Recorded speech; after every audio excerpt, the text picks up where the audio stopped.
everyone, welcome back to another episode of Backstage Spotlight. Today I'm here with Chloe. Hello. Hi. It's so funny because we were just saying how we've seen each other, like we always see each other's TikToks, Instagram, but we've never actually met, but we feel like we know each other. So it's good to have you on and finally be able to speak to you. Yeah, no, and you. It's so strange, like you say, all the time. I'm like, oh, again. I feel like I know her when we're going out for coffee. Brilliant. And it's nice to hear a northern accent. I feel like I don't sound as northern as you do, but I'm a I'm, York born and bred. oh wow, yeah, you really don't. I don't, do I? Now I've kept my accent, and You have. I must have left home about what 10, 11 years ago, and I've still got it. Got Whereabouts it. in Yorkshire? Where are you in Yorkshire? West Yorkshire, Halifax, yeah. So Oh, I feel like a Halifax accent is stronger, but why do I literally sound southern now? yeah, you've lost it. You. Absolutely gutted. But would you like to do a little introduction of yourself to the people that are listening and just say a bit about maybe what you've done and what you're doing right now? Yeah. So I'm Chloe Joe. I went to Laine Theatre Arts. I went straight into the cast of Mamma Mia on the West End, which was super cool. Um, I teach a lot now. I'm part of the IDTA ISTD, and I have my own little like theatre workshop program. Nice.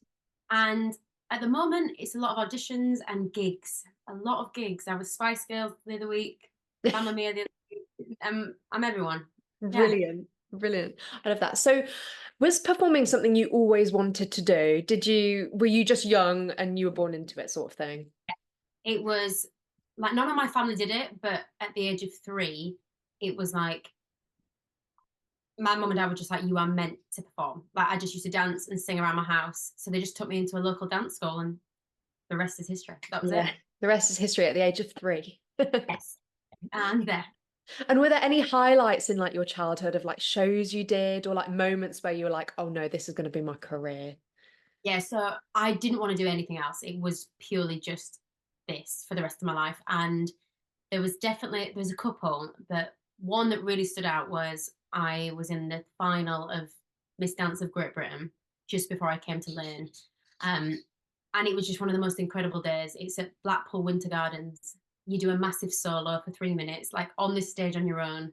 And yeah, it was one of those moments that you'll never get ever again in your life. Who gets to perform solo, like on a huge stage? Like it was just incredible. And it'll be something that is really special because I had all my family and my friends and my whole childhood was there. So yeah, it was lovely. So nice. Was Lane always a dream school for you? Because I know for me, it was just like, I'll go anywhere.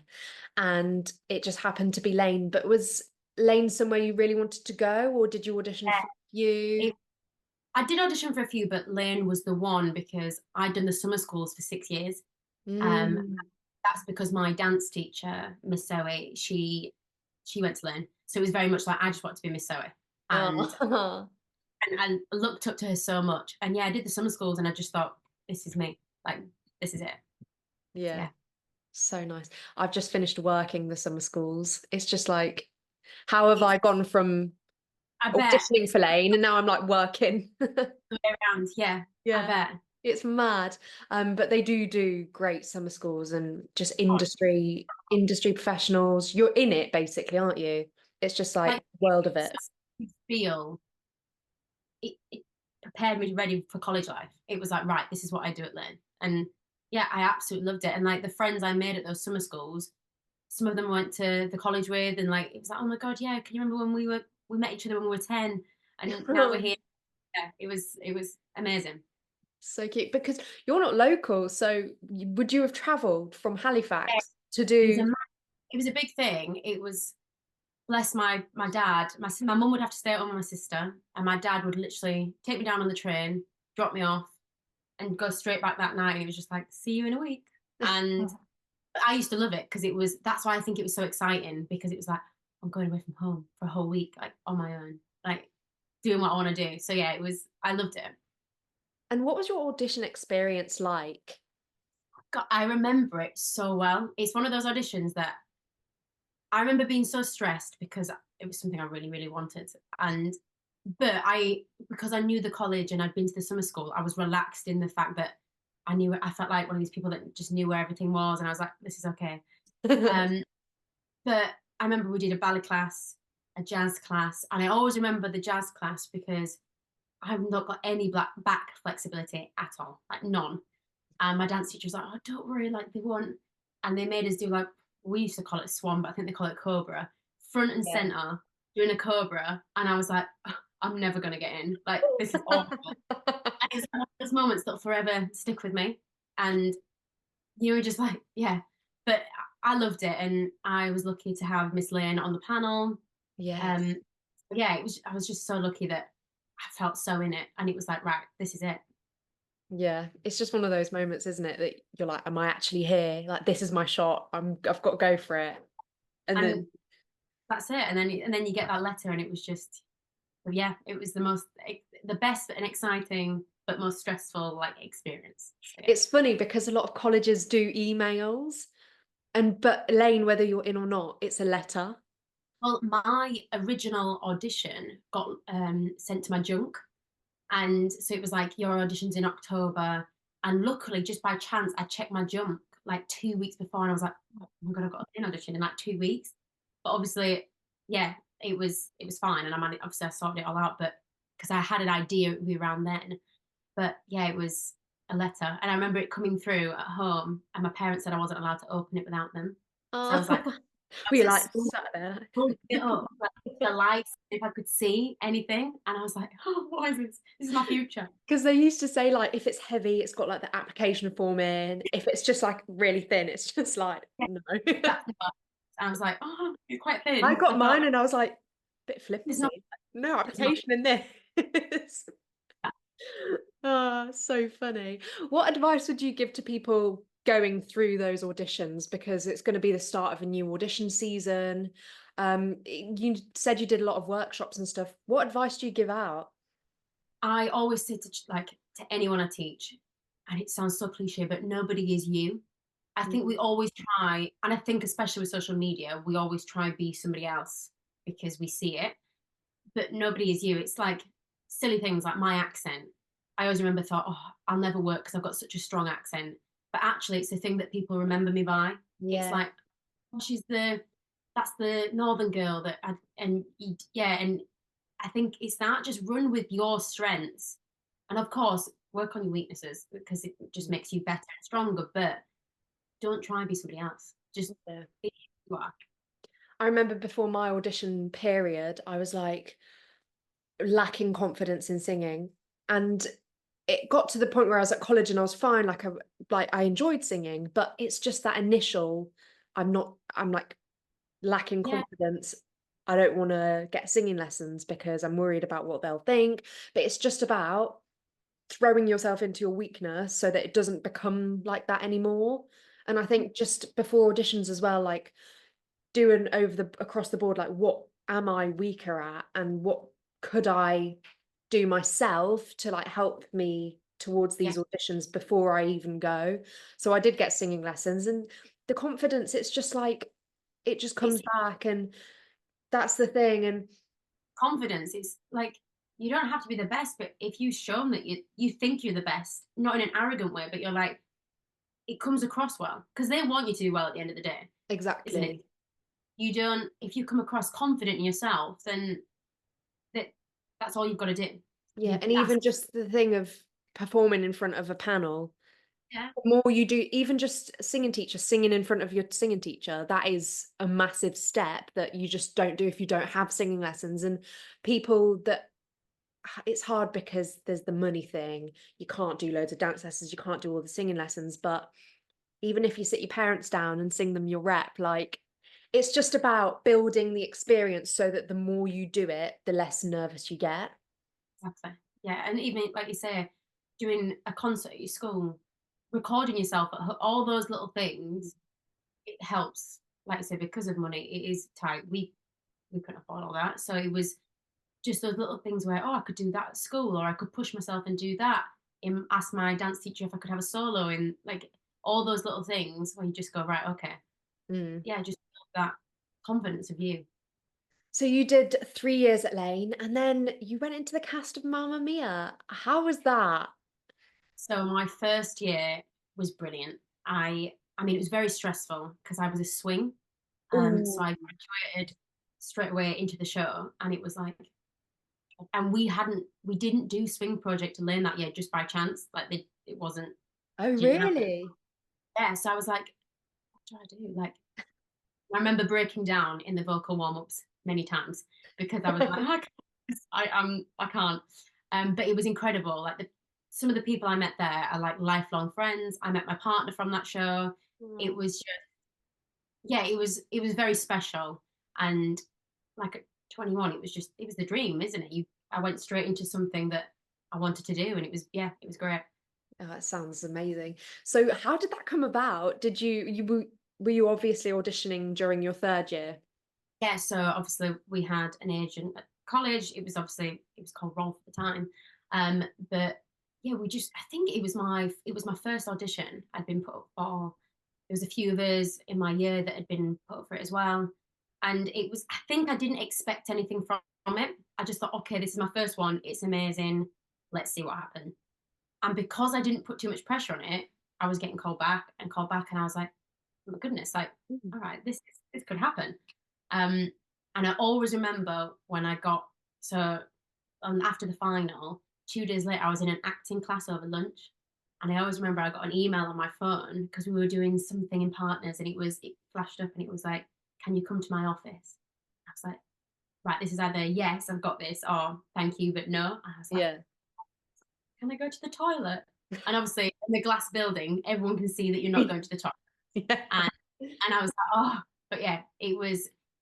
I think because I really I didn't expect anything from it, that I think that pressure was taken off, and I just enjoyed the whole process because I thought, oh, Yeah. this is my first audition, so we'll see what happens. And I think there was 11, about 9 rounds actually. So you do Wow. singing, dancing, acting, singing, dancing, acting. Yeah. So yeah, It's a lengthy process, isn't it? I mean, the resilience to go through that and imagine people getting so far and then getting yeah, dropped on like the last round. it is tough, and I always say this to the kids that I teach. It is one of the hardest industries, and you can't describe it to people. Because, like you say, I've had some auditions where I've been in 11 times, and then you don't get it. And Yeah. like you're committing your life to it, like coming home every night, practicing a song, practicing a bit of script, for you to probably not get it. And it's that resilience to keep going because something will happen. Yeah, definitely. So when you get the audition material, what's your process between getting it and then going in for the audition? So if it's a song, I will listen to it on repeat. I will do everyone's head in. But for me, just listening to it, I get the rhythm. I get rather than just looking at because I can't read sheet music. Obviously, I can read like the words and everything, but I listen to a song on repeat in the car, trying to belt and sing along to it. And then if it's script, usually I will. I usually either ask my partner to practice it with me, or I just read it constantly like a book over and over again. Um, Luckily, because I think like dance, I've been doing it for so long and feel confident in it. That you can't really prepare for that. It's just one of those things that obviously you go on the day and make sure you're warm, and then you go into it. But I always feel more relaxed in those situations because I'm so used to that, like that environment of picking stuff up and kicking your legs there and everywhere. So yeah. What's your like your audition experience highlight or like the thing that sticks out to you the most, like something you've done that's Uh, funny? yeah, so I always remember my audition song is Total Eclipse of the Heart. Yeah. And it's actually been on 2 occasions where I love it because I don't sing like the turnaround, but the panel, when you've got a good panel, they'll join in and they'll sing it.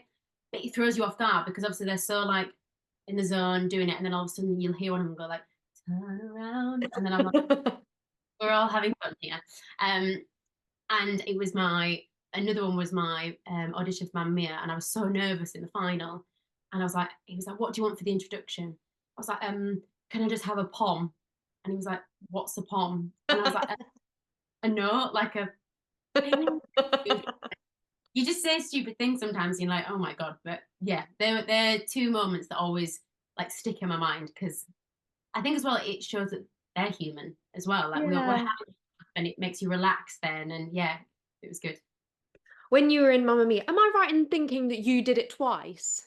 Yes, I came back after COVID, so Yes. someone didn't want to obviously return because of the whole pandemic. So they asked if I'd like to go back, and I was like, yes. No Yeah. more going to the restaurant or tool station, thank you. Let's go. Yeah. While like the whole of the 2 years that you did, what's the most memorable moment that you had on stage? It was so the 20 my first year was the 20th. 20th anniversary. Yeah. Yeah. Like I'm not trying to remember that. And that was just amazing. Because I remember they brought back all the like ex Donna Dynamos and Oh, and it was just incredible going like, wow, I'm part of something.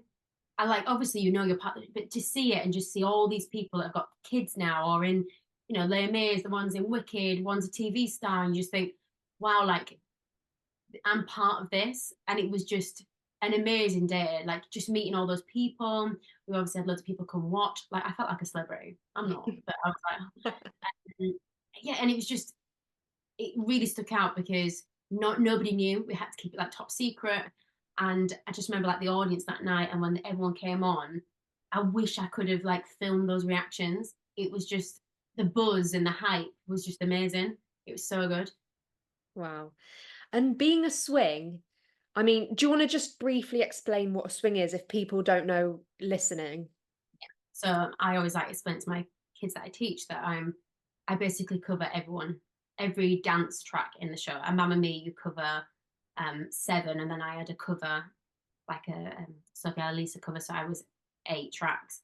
So basically, if anyone's off sick, ill, injured, on for a cover, it's my job then to jump in as that track. So the show is always constantly running.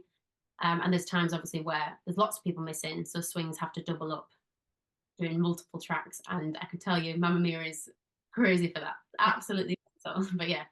So I was going to ask what the most crazy moment you've been thrown on as a swing has been. So it was, we literally had nobody in. There was only 3 girls, and the 3 girls were swings. All 3 swings were the only girls in the building. And so 2 of us had to go on for Ali and Lisa. So there was only technically one ensemble dancer. No. Oh my goodness, the chaos and the stress. So obviously we're having to do these lines, then run back, and this poor it was me, Zoe, and Chanel. I remember it so well, running around, like looking at each other. We had no idea what we were doing at this point. It was kind of like, you're gonna grab a table, okay, I'll grab that chair. And like it was just, but it was so fun because obviously we were like 3 close friends in the show. And because we're all swings together, it was really nice. It was like, right, we know we've got to do something. Um, but yeah, and obviously the audience don't know that. They have no idea that obviously there's 5 girls down. Like there was Yeah. 5 girls in the show. They had no idea. But then in our heads we're like sweating profusely, like, what's going on? And it was my first time on for my cover of Lisa. So it was like, Oh. God, I can't even enjoy this moment because I have to go do and then this and yeah.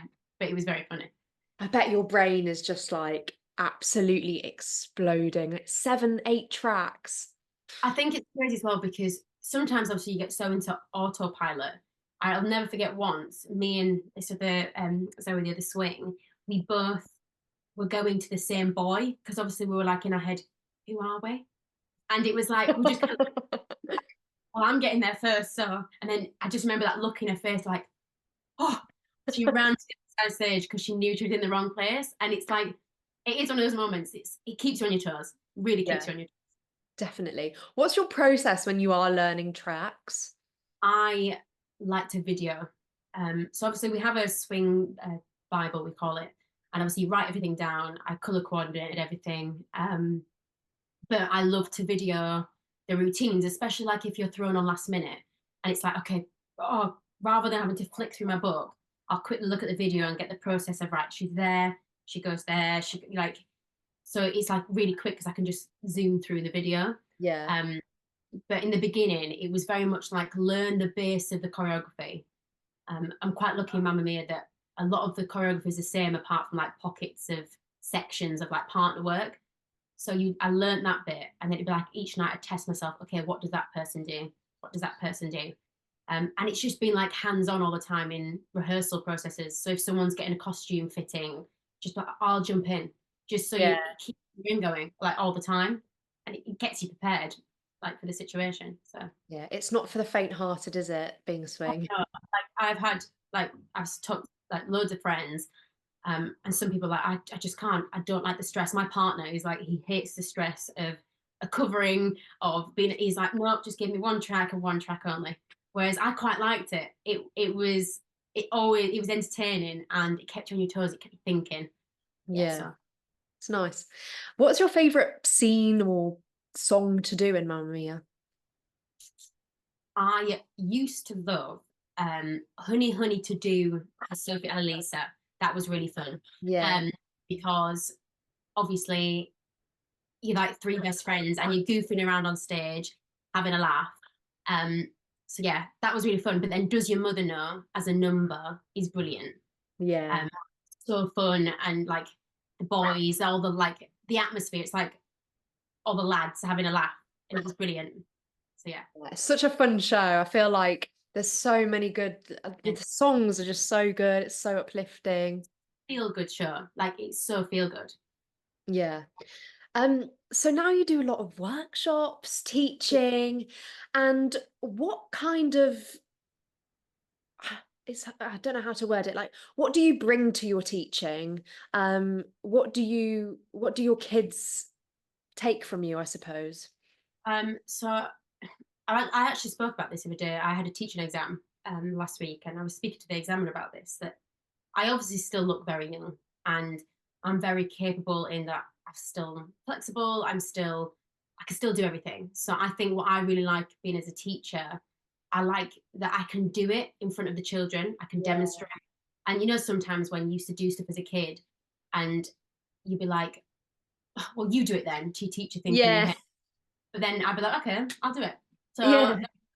um, but I think because as well I'm still in the industry and I'm still part of it, that it's really good for the kids because it's like, oh, well, I had an audition the day and I got cut, and it makes me more human and like normal Yeah. that I'm still going through it myself. Like, because obviously the kids look up to you and you think, oh my God, she's the best thing ever. She's my dance teacher. But I'm like, yeah, but I still go through the same rejections, the same no's as that you will go through.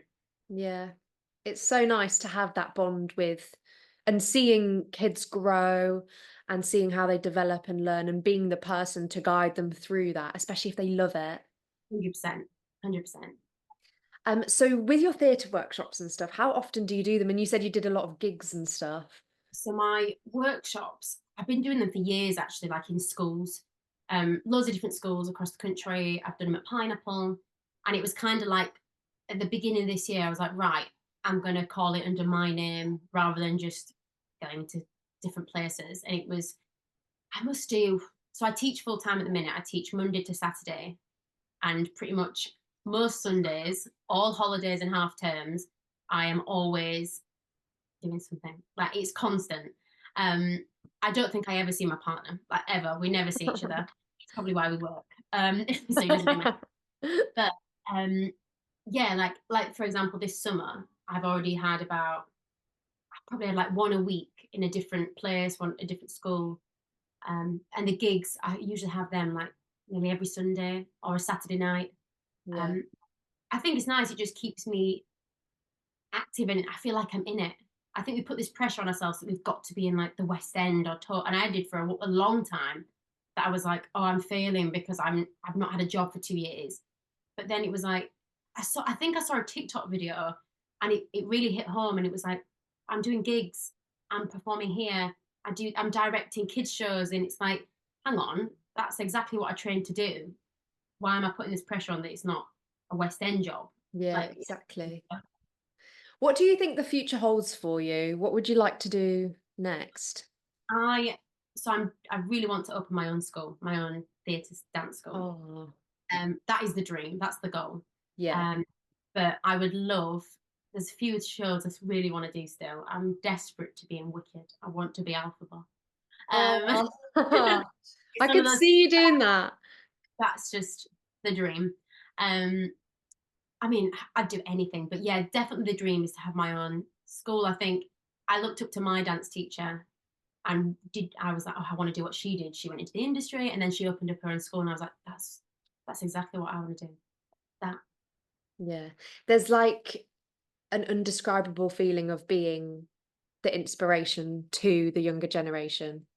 100. And am I one of my kids that I teach, Sam? He just got into Les Mis as Gavroche, and I went to go watch him. And the feeling, like, I felt as amazing as I did the day I found out I'd got Mamma Mia and all the jobs. Yeah. Like, and I thought, oh my goodness, it was so fulfilling. That yeah, you can't describe the feeling. I was sat there crying my eyes out the whole way through, thinking, oh my god, we did this. Like we did this together, and it was just yeah. It's and you know it's the right thing when you feel just as happy for somebody else as you do yourself. So Yeah. What would your advice be to performers who have graduated and are trying to navigate stepping into the industry and haven't got that job? keep going. Like, and I really mean it. I think, again, I saw something. It used to be once upon a time, once 1 in 20 jobs you get. It's definitely like 1 in 50 now. It's, you've got to keep persevering and find something you love between. I think as performers, we often like settle for jobs that are easy for auditions, which I understand, but you're not necessarily happy. And Mm. then you're desperate for that job. And then when it doesn't happen, it's a real heartbreak. Whereas because I love what I do between like the teaching, the gigs, anything like that. So when you do get that no, I go to work and I'm happy. I'm Yeah. not going, well, if I got that job, I won't be doing this. And yeah, so find something you love. And if it's performing, brilliant. And if it's not, great. Like, and just get that balance. It's so important. Mm. Just keep going. And I say it to kids all the time, you've got to keep going and just keep fighting because it will happen. Something will. Yeah. This is probably more a question aimed at when you were back in college, but when your hobby does become your Yeah. career, you're training to do it professionally, how do you then differentiate your free time and Yeah. like having a leisure time, self-care, and doing your work? Because I suppose it becomes what was your hobby is now your work, and now you've got a bit of a void. It is, it's such a weird one because I always say this as performers, like you say, I'm constantly doing something to do with singing, dancing, and acting, whether that be like preparing a dance for some children, being in a gig, like as you are, like all the TikToks, everything like that, it's performing. But because we love it, it doesn't feel like work. Yeah. But it's important to have those other things. Like it can be something so simple. I've got 2 dogs. You've probably heard them crying and barking um, in the background, but like I go on long walks with them. I read a Yeah. book, and it's that kind of stuff you can almost take for granted, and you don't see it as like interesting. But actually, they're the things I really value now when I'm not in work or prepping something. Just going on a long walk with my dogs, and I love those moments. And I think, Yeah. yeah, it's just that becomes your hobby. That becomes like, your interests. Yeah, it's really important to realize that at an early point in Yeah. this industry, especially just because you can get caught up in it and then you hit burnout Oh and then my you goodness. get to a point where you can't actually do your job because you're so You, exhausted. and you're exhausted and you're miserable. And God, you put so much, we all do it. We put so much pressure on ourselves. We're always analyzing. I had it. There was a point where I was burning myself out working so much, just and then like trying to get stuff, and it was heartbreaking. And like you say, then you just go take a step back, and you've got to have a life with it. I Mm. think we sacrifice so much as performers, like even simple things like having our evenings. I love like being able to sit now in the summer holidays, eating my dinner at a normal time. I call it Yeah. tea. I call it tea, but eating that with my partner, and you sacrifice that when you're a performer. So just enjoy those like little wins and those little moments because it's all part of life. It's Yeah. like it's so simple, but yeah. Yeah. Well, before we draw the podcast to a close, I'll ask you the question I ask everybody, which is if you could nominate someone to come on and impart their knowledge on the podcast and I'll reach out, who will it be? Oh, so this is tough. I I think sounds very cliche, but my partner, Neil Moores, because we are so different as performers, and I think I use him a lot as a reference because to describe to like my industry and my way in the world is very different to how he's done it. And I think it's so nice to get that perspective sometimes at how two people that do the exact same thing can Yeah. yet so different. And yeah, I mean, there's plenty of other like celebrity and amazing people as well, but definitely, yeah, just, and I think he's fantastic, obviously, and I love him to bits. But yeah, I just think it's so nice to see a broad range of people and how everyone's journey is different and what his dreams are completely different to mine. It would be great to talk to him and get him on. So I'll definitely have to reach out and we'll work something out. Thank you so much, Chloe. It's been so nice talking to you. And you, thank you. And everybody listening, we'll see you next week for another episode. Goodbye.